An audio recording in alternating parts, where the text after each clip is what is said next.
Welcome back everyone, it's Mindy here today for Lawn Fawn, and I'm going to be pairing up a galaxy background using Distress Oxides and the Layered Butterflies die from Lawn Fawn.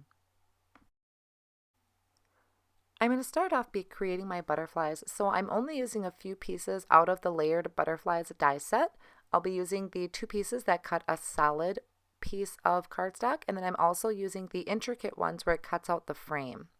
So the first thing I'm doing is just laying those solid pieces out onto a piece of vellum from Lawn Fawn, and I'm actually cutting 2 of the smaller ones. Then I'm going to cut out the outline portion using the Pixie Dust cardstock. So this is a white glitter cardstock, and it's going to make my butterflies just super sparkly and gorgeous. Once I run them through my die cut machine, I'm just poking out those inner pieces that didn't come out right away. So I'm left with the outlines of them. And then I'm just taking some Lawn Fawn liquid glue and I'm applying little dots around the edges so that I can glue that on top of the vellum. Now because I'm putting this on top of a galaxy background, and the galaxy is pretty busy, if there is any glue that happens to show through, it's not going to be noticed. I didn't notice it on my cards. You could have also put some double-sided adhesive or like a stick-it type of adhesive before die cutting, or you could run them through a Xyron machine. All of those are great ideas that I didn't think of right away, but you can also try those too. So I did that to all 3 of the butterflies and they came out perfectly using the Lawn Fawn glue. Next I'm going to work on my galaxy background. So I'm starting off with a piece of white cardstock that's 4 1/4 by 5 1/2, and using a blender brush I'm applying Broken China Distress Oxide inks. Now galaxies can vary in so many different colors. I typically like to start with Broken China. That's just kind of a habit I formed, so I'm just kind of randomly putting that up towards the top of my page. I'm not worried about how well it's blending out, if it's leaving little circles, because once I'm going through all the colors of my galaxy, you're not even going to notice any of that. So I have some darker areas of the ink that I'm laying down, and I blend out in a little softer as I blend out away from that darker spot. That's just going to help mix with the next color that I apply down. And that's actually going to be my Twisted Citron. Now you're going to notice here right when I put that on, that does not look like Twisted Citron. And the reason for that is I had already been playing around with some galaxy backgrounds and I have some leftover ink on my pad. So I'm just cleaning off my brush really well. And I'm going to take a rag and kind of just wipe off the top of that ink pad. That's one thing that tends to happen when making galaxy backgrounds is because I like to go over my areas quite a bit, I'm transferring some of that ink back onto my ink pads. So you can see here on that next spot that I had done, that looks a little bit more like Twisted Citron. Once you put all these pieces together to create the galaxy, you're not even really going to notice how that one color does not look like Twisted Citron. It's just going to look like a bright color in the sky, which is exactly what I was looking for. So regardless of what color it is, it's still going to work out. Then I'm coming in with Seedless Preserves, and this adds just a really nice bright pop of color to my sky. And you can randomly place these on your cardstock. It doesn't have to be any rhyme or reason. I do go back over some of those lines just a little bit to kind of smooth out the transition. Like I said, it doesn't have to be a perfect blend because once we start adding in those darker colors, that's where everything is really going to pop out. So don't worry if it's not looking real great in the beginning. It's all going to come together. So the next one here is Blueprint Sketch, and I'm taking that and I'm going to go all the way around the edges of my cardstock and in any white areas that I have left. I'm filling that in with the Blueprint Sketch, going over some of my other areas, blending that in.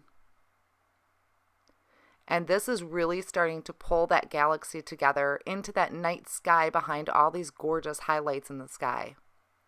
You can see I did grab a Post-it note, and that's just to protect my paper and my fingers because you will pick up that ink. So this just helps from leaving any fingerprints on my background. So just finishing up adding in some more. I wanted a little bit darker and intense color to it. So I'm just going to quick wipe up my mess. And then I'm going to come in with chipped sapphire. And this is a really nice dark blue. This is going to finish off my sky background. And this I'm not blending in all the way. I'm just going in from around the edges in a little bit to that blueprint sketch. I really wanted to make sure that I still saw that blueprint sketch back there. So just going all the way around, blending that in, kind of smoothing out that transition just a little bit more. And even though it might not still quite look like a galaxy, everything comes together when you add the stars.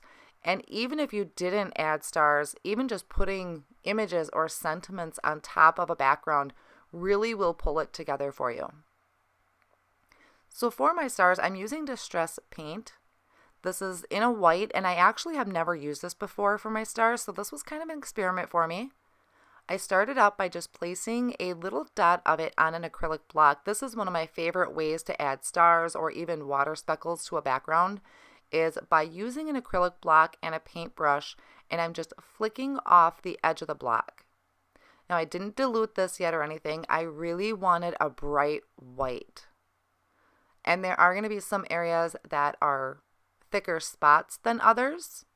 You're also going to see some where the paint kind of dragged onto that background, which I thought looked really cool, like a shooting star through the sky.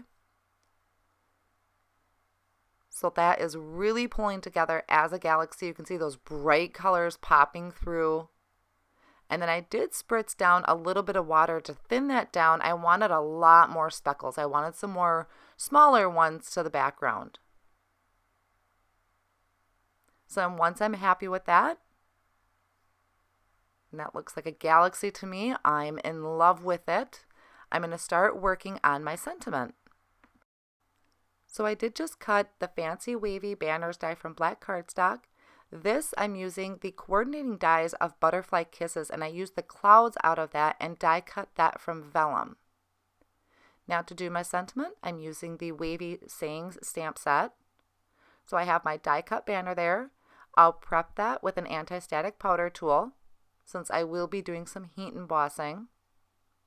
And then I placed my sentiment on top of an acrylic block, and I'm going to ink that up with the clear embossing ink and stamp that right on top of my black cardstock. And then I'll go ahead and heat emboss this with some silver embossing powder. I thought the silver would be a great tie-in to the galaxy background. And I do find it helpful to hold this with a set of tweezers. That way I'm not getting my fingers burned, and it's just easier to pick up and kind of move around. So once my heat gun was nice and warmed up, I just went ahead and melted that embossing powder. One more finishing touch that I wanted to add to the background is on the Butterfly Kisses stamp set are these little trails, and I thought that would be really cute to add to the background. So I just put those on an acrylic block, lined up about where my butterflies would go, and I'm stamping that down with some jet black ink. Now these are very, very skinny lines of a stamp set, so you don't want to push too hard or you'll squish them. Like this one I just stamped is kind of squished to the top. But what I'll end up doing is covering that with my butterflies. So I'm not too worried how well it looks, but if you were doing this on a different kind of card, you might want to just be careful how much pressure you're putting down. Now because I used VELLUM to die cut my clouds, any other type of like liquid adhesive would probably show through on this. So I am using my Xyron sticker maker and just popping those in there and pulling that through. This is going to apply adhesive to the back, the entire back of my clouds. So I just had flipped that over and burnished that down a little bit with my bone folder. And then I'll peel away that top layer. And the entire back of the clouds is going to have that stickiness to it, so nothing should show through. Now I'll just set those right on top of my background. And once I'm happy with the placement, I'll push those down to make sure they're stuck down to the card really well. So these are great to add to the background because it's giving a little bit of hint of that sky, having the clouds there, but yet it's not covering my background. Then I'll go ahead and start adding my butterflies and just placing them around. I love making galaxy backgrounds, and this butterfly set was perfect for it. Just kind of a different way to look at using these butterflies.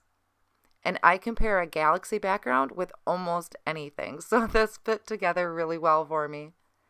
And then to attach the butterflies, I'm just going over that with the Lawn Fawn liquid glue, adding just little dots to the main areas to make sure that holds it down really well.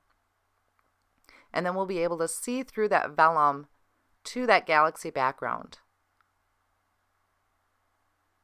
Now do that for all 3 of them. Then to attach the sentiment, I just added some foam tape to the back for a little bit of dimension. And once I have that down, I'm going to go around the edges and just trim off any excess pieces of the butterfly that are hanging off the edge. That way it'll fit into a regular envelope perfectly. So I want to thank you so much for joining me today. I hope you enjoyed creating this galaxy background. Thanks again, and I'll catch you next time.